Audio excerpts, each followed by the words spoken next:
Have you ever thought about how much exercise is needed to compensate for the negative effects of a day of sitting? Researchers say that moderate physical activity can compensate for the negative effects of a sedentary lifestyle and prolonged sitting during the day.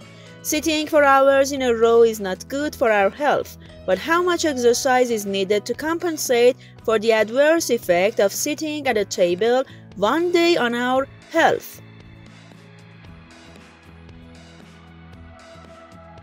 A new study shows that about 30 to 40 minutes of daily exercise that causes sweating can do this.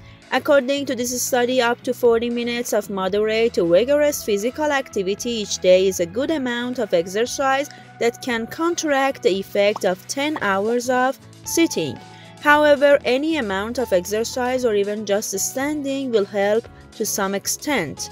These results are based on a meta-analysis of the past 9 studies that included a total of 44,370 people from 4 different countries who used the type of fitness tracker.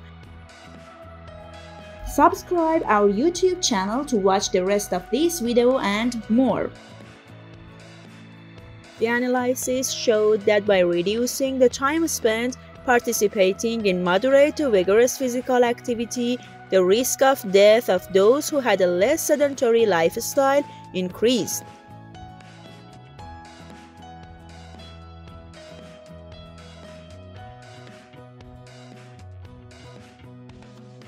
Researchers write in their article, inactive people who engage in moderate to vigorous physical activity for about 30 to 40 minutes each day, the relationship between sedentary duration and the risk of death is not significantly different from those in sedentary longevity.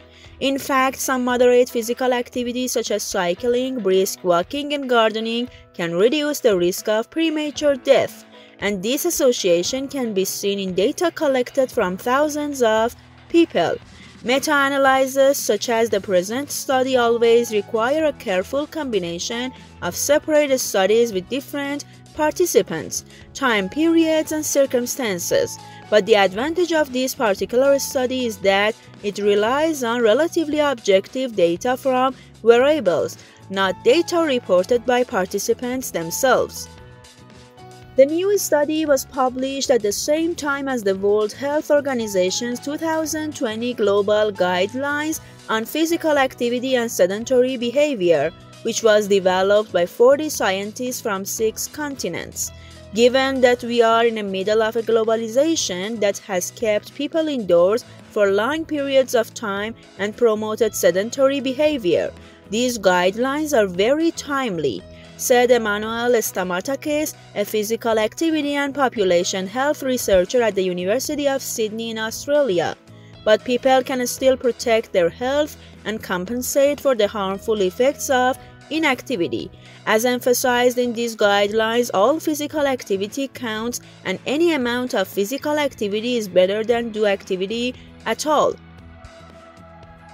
In general, fitness tracking research is in line with new WHO guidelines recommending 150 to 300 minutes of moderate intensity exercise per week, or 75 to 150 minutes of strenuous physical activity to compensate for sedentary behavior. Climbing stairs instead of using the elevator, playing with children and pets, participating in yoga or dancing, doing housework, walking and cycling are all suggested as ways to get more active, and if you cannot exercise for 30 to 40 minutes, start less. It is difficult to give the same advice to all age groups and different body types, but the 40-minute interval is consistent with past research. By publishing more information, we will learn more about how we can protect our health, even if we have to sit at a desk for long periods of time.